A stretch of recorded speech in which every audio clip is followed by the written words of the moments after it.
All right, guys, y'all just left. I'm going to finish this PowerPoint out with this one because I like the way it's set up a little more than the previous one. Actually, no, I'm not. There's a couple things in the other one that I liked too.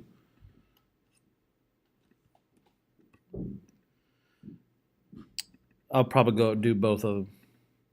So, all right, theories on pitch. First thing I want to talk about is place theory. And again, goes into how we actually hear. You know, we've talked about the physics of sound, but we've not talked much about our actual perception of sound, and that's kind of what these get into. The place theory is a theory that links the pitch we hear with the place where the cochlear's membrane is stimulated. This is kind of what one of the videos we saw in class talked about, how the hairs on one end of the cochlea, I think it was the far end, do well, or they are linked to low frequencies, and the ones at the closest to the cochleal oval is stimulated by high frequencies. That's place theory. It's just what place in the cochlea are those pitches register, I guess, by those hairs. Then the other one is the frequency theory. This is a theory that the rate of nerve impulses traveling up the auditory nerve matches the frequency of the tone, thus enable us to sense pitch.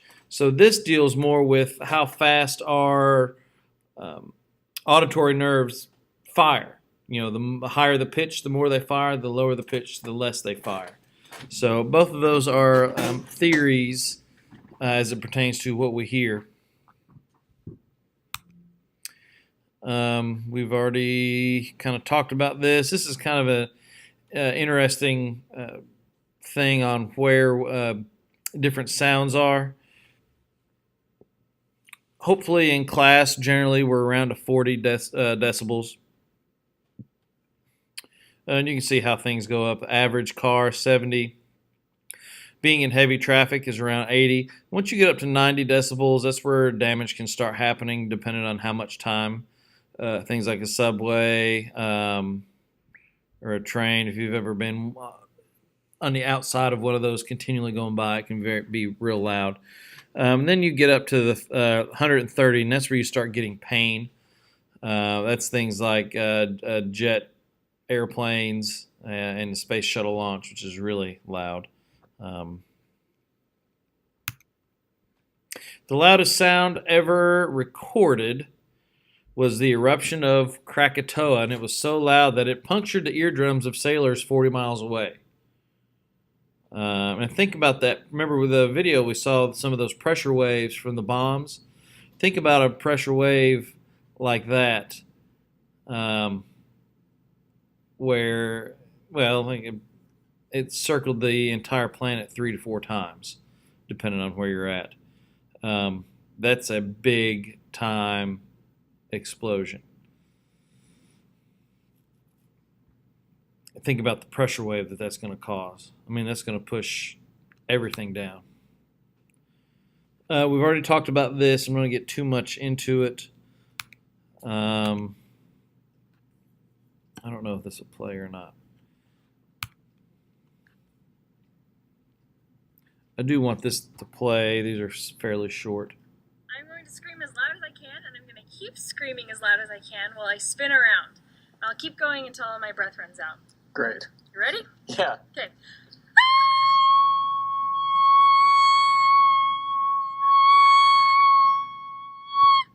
That was outstanding. Thank you. Thank you. The quietest place on Earth is apparently an anechoic chamber in Minneapolis. Now, I'm here at BYU at their anechoic chamber. Anechoic is Latin. It basically means no echo. And the way they achieve no echo is through all of these foam wedges, which are put on the walls and even the floor.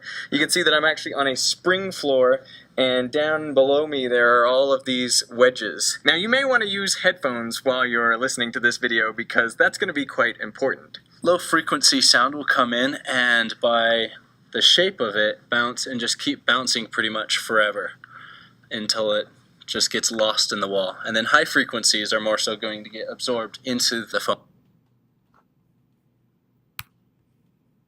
I think it's really an anxiety response. So you're used to having these sounds around you, and then you don't anymore, and so you start to panic because you don't have something you're used to. And I think that anxiety can increase, cause some stress, and maybe that's why people go crazy or hallucinate with sound. It's just because they're trying to make up for what they're used to that isn't there. When I bring people in, I warn them, hey, if you get a little dizzy, please let me know so I can get you out of the room before you make a mess in our expensive facilities. First, you'll hear any rustle of your clothing. So you move an inch and you'll hear it. Then you'll hear any fluids that are in your mouth or your throat. You'll hear them all moving around every time you move your mouth. And the longer you stay in there, the more you hear. So you start to hear the blood flow through your brain. Have you heard it? Mm-hmm. What is It sounds kind of like a ringing or a pulsing. Can you kind of make the sound for us so that we know what to listen out for? Of the blood flow? It Yeah, just sounds like a pulsing, like...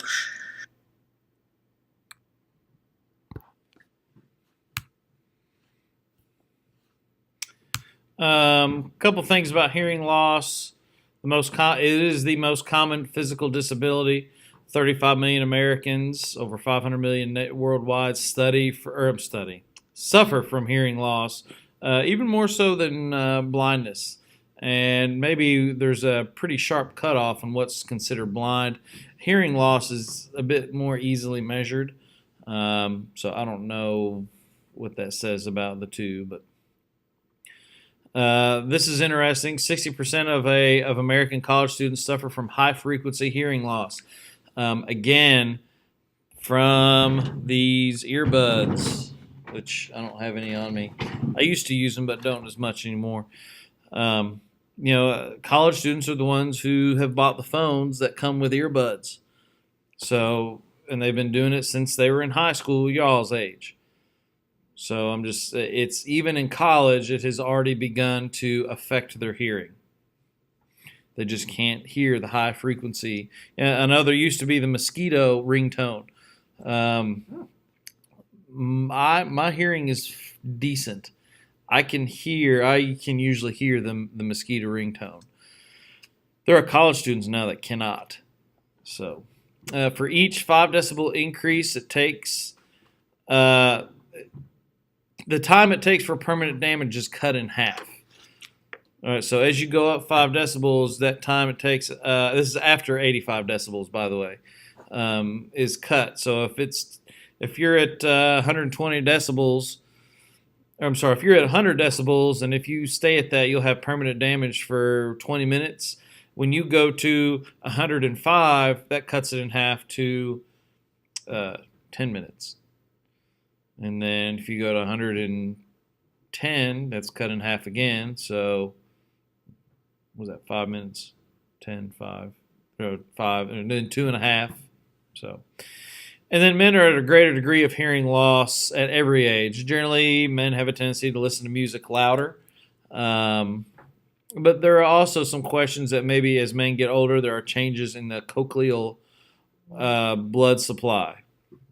And then even there are some neural elements. We know the eyes change as we get older. Do the ears change too? Or is that something that is just static and the hearing loss happens from us listening to a lot of loud noises like guns and concerts and earbuds? There are a couple types of hearing losses. The first one is called conduction hearing loss. This is caused by damage to the mechanical system that connects sound waves to the cochlea. So this is damage that occurs in the outer and middle ear.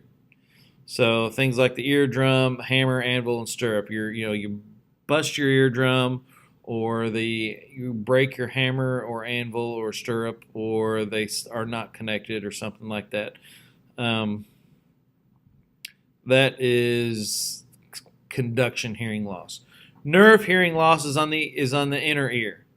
That's by damage to the cochleal's receptor cells or the auditory nerves, the hairs in the basilar membrane. They are not regenerative, meaning if they're damaged, they're damaged. They don't make them anymore. So what you have as a baby is what you have. So, and those are the two types. Conduction is essentially it looks at the mechanical system and then the nerve hearing looks at the nerve part of the system. Conduction. Hearing loss is often only mild and is never worse than a moderate impairment.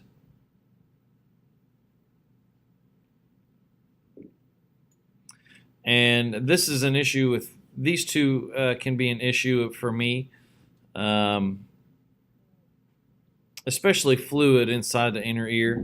Usually it's not from an inner ear infection, though. Usually for me it's just salt water, where I've been in the water or something. My ear doesn't like to get rid of all the water, and if I've got any amount of wax in there, it'll get backed up, and then I can't get the water out, and then life is terrible till I get all that cleaned out. But that's a type of deafness. A lot of times that can go away once you fix these things. However, but the sensory neural deafness or the nerve deafness is usually a bit more severe. And again, this goes from, we've gone through sort of the train from sound, from the actual sound waves to actually us interpreting the sound. And on the interpretation part, or the after transduction occurs, if there's issues there, that falls into nerve deafness. The inability to hear linked to a deficit in the body's ability to transmit impulses from the cochlea to the brain, usually involving the auditory nerve or higher auditory processing centers. So the other thing that can't really forget about is that even though you may have your cochlea and everything may be working fine, if your auditory cortex is not functioning right in your temporal lobe, then that may also cause some deafness. Possible causes: long-term to environmental noise, airports, things like that. Could be genetic, could be a disease or illness. Some medications can cause damage to that, and physical trauma. You get hit in the side of the head or in the ear with a crane, or a large firework or explosion happens real close to you.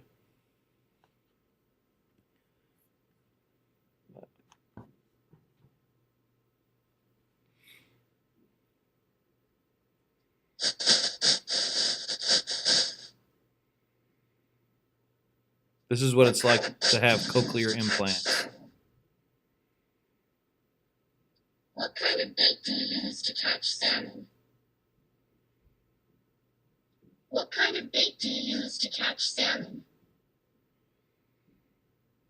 What kind of bait do you use to catch salmon?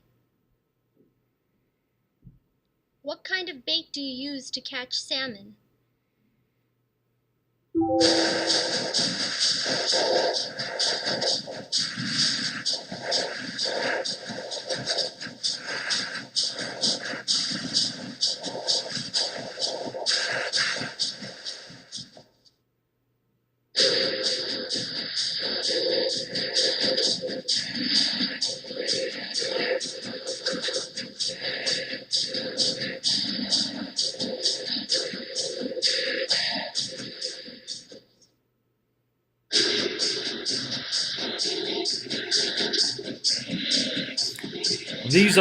This is what somebody might hear who has had total deafness and who is having a cochlear implant.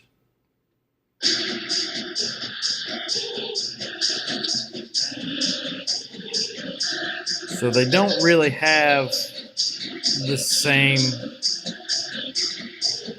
hearing as we do. And I know some people that do have cochlear implants.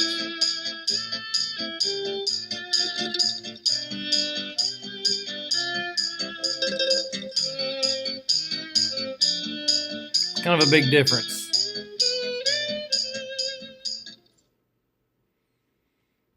So, of course, cochlear implants are the things that they're implants that will help transmit some of those noises. But as you can see, as you heard, they're not quite as defined as a lot of what we think. Oh, we'll go back. This is a child, I believe, who has had cochlear implants put in. We go, it's coming back on, and he's back on again. See how he turns? Hi, Jonathan. Stop the sucking. Hi. That's Could you real good. hear that? Hi, sweetie. Could you hear that? Hi.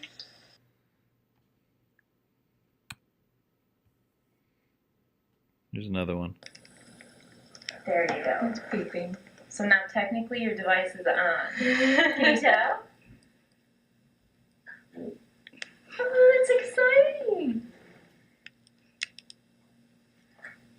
Here, you can put it down for a second. Just get used to the sound. What does it sound like?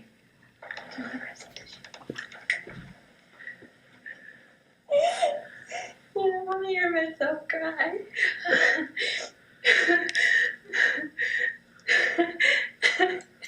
Can you hear me? And you hear your voice?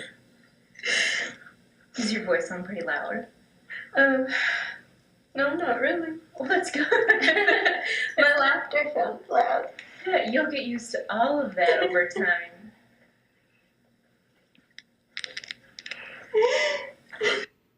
You know, we fail, I think, to realize, those of us who do see well and hear well, or are normal,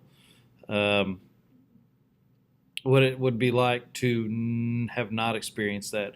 One of the things I didn't show in the vision one is, you know, what it's like, you know, for people who are colorblind to actually experience color for the first time. And maybe I did show it, I can't remember. But, you know, it can be life-changing, you know, to be consistently either deaf or colorblind, not be able to see the array of colors that we see, and to actually see that or hear that for the first time is, almost all cases, is emotionally overpowering. The book on the cochlea, the hearing book. Oh, I have it home. I forgot it. Maybe later I'll go get it, okay? You know, we changed our minds. We don't want a cochlear implant now. We want her to wait. She's already confused. If she had an implant, they're telling me that she's not allowed to sign and she has to speak. We're not ready for that. We decided to put it off, and we feel much better about it. Suppose when she starts to get older and she sees other children with cochlea, and she's saying, why don't I have that? Why make her wait and suffer more? You don't understand. She'll be missing out on deaf life. Forget deaf. You are a mother first and you're a father first. You do what's right for that child. Heather said to me, I'm not ready to have a cochlear implant. I'm too afraid. I said, that's fine. So give her time. It should not be her decision. You don't talk about this in front of the child because it's not her decision. It's your decision. Oh, right. Come on, Ma. Wait a minute. She says to me, Grandma, she says, I want to communicate. This is what she said. Communicate. No. She says, I want to hear. Same as you. What is that? So am I lying? You're really pushing. Stop pushing me, Ma. I want to push for her. Heather is an exception. She's extremely bright. She's a perfect candidate for cochlea. I'll decide what's best for Heather. I'm her father. But that's your daughter. Don't you want the best? I know what's best for her. No, you don't. I know what I'm doing. My opinion, you don't know what's best for her. You're worried about what other people will think. I know what you went through growing up. I know the frustrations you had. No, you don't. You don't have any idea what I went through. What? You don't know what it's like to be deaf. Peter, I walked through the supermarkets with you in a basket. Other people looking at you with hearing aids and making fun of you. I don't care what hearing people think. Peter, you don't understand. You weren't there. You didn't experience it. You did not experience it as a parent. She will suffer more. She's going to suffer. That's your thinking. No, it's not my thinking. Talk to the educators. Go to the conferences. The deaf world is changing. Look at me, Ma. Look at me. Are you telling me I don't have a successful life? A tough life. Anyways, look at me now. What do you think? Look. You kind of get the idea. Although it seems like a good idea, it's automatic. There are some people who do not.